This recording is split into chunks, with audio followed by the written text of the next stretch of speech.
வணக்கம் நண்பர்களே, இன்னைக்கு நம்ம சேனல்ல என்ன ரெசிபி செய்து பார்க்க போறோம்னா ரொம்பவே டிஃப்ரெண்டான அதே நேரத்துல ரொம்பவே ஃபேண்டாஸ்டிக்கான ஒரு ரெசிபி தான் இன்னைக்கு நான் உங்களுக்கு சமைச்சு காமிக்கலாம்னு இருக்கேன். அதுதான் பேங் சிக்கன். அதுக்கு முன்னாடி நம்ம சேனல்ல புதுசா பாக்குறவங்க சப்ஸ்கிரைப் பண்ணிக்கோங்க, கூடவே இருக்கிற பெல் ஐகானை கிளிக் பண்ணிக்கோங்க. கடைசி வரைக்கும் வீடியோவை ஸ்கிப் பண்ணாம பாருங்க. பார்த்துட்டு ஒரு முறையாவது உங்க வீட்டுல இதே மாதிரி நீங்க ட்ரை பண்ணி பாருங்க. வாங்க பேங் சிக்கன் எப்படி செய்யலாங்கிறத பார்க்கலாம். இந்த ரெசிபி பண்றதுக்கு தேவையான பொருட்கள் என்னங்கறத நாம இப்போ பாத்துக்கலாம். Chicken breast piece 3/4 kg, pepper powder 3 tablespoon, வறுத்து எடுத்து வச்சிருக்க வெள்ளை எள்ளு 3 டேபிள் ஸ்பூன், தேன் 2 table spoon, red chilli oil 3 tablespoon, சதைச்சி எடுத்து வச்சிருக்க 7 பல்லு பூண்டு, 1 இன்ச் அளவு இஞ்சி, 3 ஏலக்காய், 3 கிராம்பு, 1 பட்டை, 1 ஜாதி பத்திரி, 1 ஸ்டார் அனைஸ், 2 பிரிஞ்சி இலை, தேவையான அளவு spring onion, soya sauce 4 table spoon, white vinegar 2 table spoon. முதல்ல ஸ்டவ் ஆன் பண்ணிட்டு இந்த மாதிரி ஒரு கடாயை நம்ம அடுப்பில் வச்சுக்கலாம். அடுத்ததா இதில் நம்ம ஒரு 2 கப் அளவு தண்ணி சேர்த்துக்கலாம். அடுத்ததா நம்ம இந்த மாதிரி சதைச்சி எடுத்து வச்சிருக்கோம் இல்லையா, இஞ்சியும் பூண்டையும் ஆட் பண்ணிக்கலாம். அடுத்ததா நம்ம எடுத்து வச்சிருக்க இந்த கரம் மசாலா எல்லாத்தையும் ஆட் பண்ணிக்கலாம். அடுத்ததா நம்ம எடுத்து வச்சிருக்க இந்த வெங்காயத்தாளை ஆட் பண்ணிக்கலாம். அடுத்ததா நம்ம எடுத்து வச்சிருக்க சிக்கன் பிரஸ்ட் பீஸை ஆட் பண்ணிக்கலாம். மறுபடியும் நம்ம கொஞ்சமா தண்ணி ஆட் பண்ணிக்கலாம். ஃபைனலா நம்ம தேவையான அளவுக்கு உப்பு சேர்த்துக்கலாம். இப்போ பாருங்க, சிக்கன் நல்லா வேகணும், அதனால நம்ம ஒரு மூடி போட்டு வேக வச்சிடலாம். ஒரு 5 to 10 மினிட்ஸ் வரைக்கும் இது நல்லா வேகட்டும். இப்போ 10 நிமிஷம் ஆயிடுச்சு, நம்ம ஓப்பன் பண்ணி பார்த்துக்கலாம். ஒரு 80% நல்லா வெந்துடுச்சு. நம்ம இதை ஓப்பன் பண்ணி வச்சு ஒரு 5 மினிட்ஸ் மறுபடியும் இதை வேக வச்சுக்கலாம். இப்போ பாருங்க, சிக்கன் நல்லா வெந்துடுச்சு. இப்போ நம்ம ஸ்டவ் ஆஃப் பண்ணிடலாம். அடுத்ததான் நம்ம பாயில் பண்ணி எடுத்து வச்சிருக்க சிக்கனை சின்ன சின்ன பீஸாக நம்ம கட் பண்ணி எடுத்துக்கலாம்.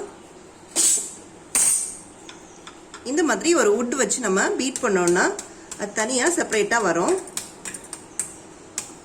இந்த மாதிரி நாராக இந்த மாதிரி வரணும். நம்ம கட் பண்ணி எடுத்தோம்னா அது பீஸாக வரும். இப்போ இங்கே பார்த்தீங்களா, இந்த மாதிரி நாராக வரணும். அதுக்காக தான் நம்ம இந்த மாதிரி பண்ணுறோம். இப்போ பாருங்கள், இந்த மாதிரி நாராக வந்திருக்கு. இதை நம்ம ஒரு பிளேட்டில் ட்ரான்ஸ்ஃபர் பண்ணிக்கலாம். இப்போ பாருங்க, எல்லா சிக்கனையும் இந்த மாதிரி லேயரா செப்பரேட்டா எடுத்தாச்சு. அடுத்ததா இந்த மாதிரி ஒரு பவுல் எடுத்துக்கலாம். நாம ரோஸ்ட் பண்ணி எடுத்து வச்சிருக்க இந்த வெள்ளை எள்ள ஒரு 3 டேபிள் ஸ்பூன் இதில் ஆட் பண்ணிக்கலாம். அடுத்ததா நம்ம பொடி பண்ணி எடுத்து வச்சிருக்க பெப்பர்ல 3 டேபிள் ஸ்பூன் ஆட் பண்ணிக்கலாம். அடுத்ததா 2 table spoon soya sauce add பண்ணிக்கலாம். அடுத்ததா 1 டேபிள் ஸ்பூன் அளவுக்கு தேன் சேர்த்துக்கலாம். அடுத்ததா நம்ம சிக்கன் வேக வைக்கும்போது நம்ம அதில் கொஞ்சம் தண்ணி யூஸ் பண்ணியிருந்தோம், அந்த தண்ணியை நம்ம இதில் சேர்த்துக்கலாம். அடுத்ததா 1 டேபிள் ஸ்பூன் அளவுக்கு வினிகர் சேர்த்துக்கலாம்.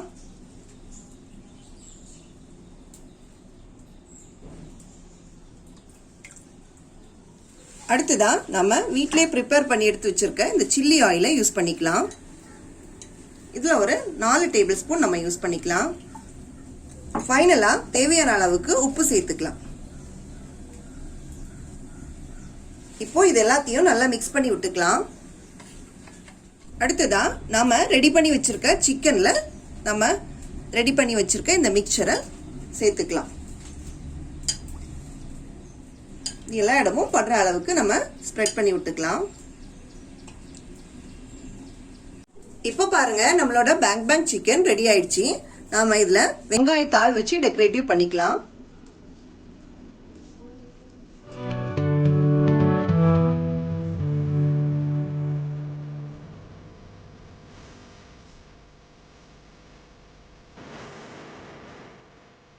ரொம்பவே டிஃப்ரெண்ட் டேஸ்ட் தரக்கூடிய பேங் சிக்கன் இப்போ சாப்பிட்றதுக்கு ரெடியாக இருக்குது.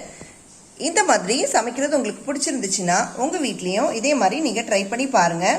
இந்த வீடியோ உங்களுக்கு யூஸ்ஃபுல்லாக இருந்துச்சுன்னா லைக் பண்ணுங்கள், ஷேர் பண்ணுங்கள், சப்ஸ்கிரைப் பண்ணுங்கள். உங்களோட கருத்துக்களை எங்களுக்கு கமெண்ட் பாக்ஸில் பதிவு பண்ணுங்கள்.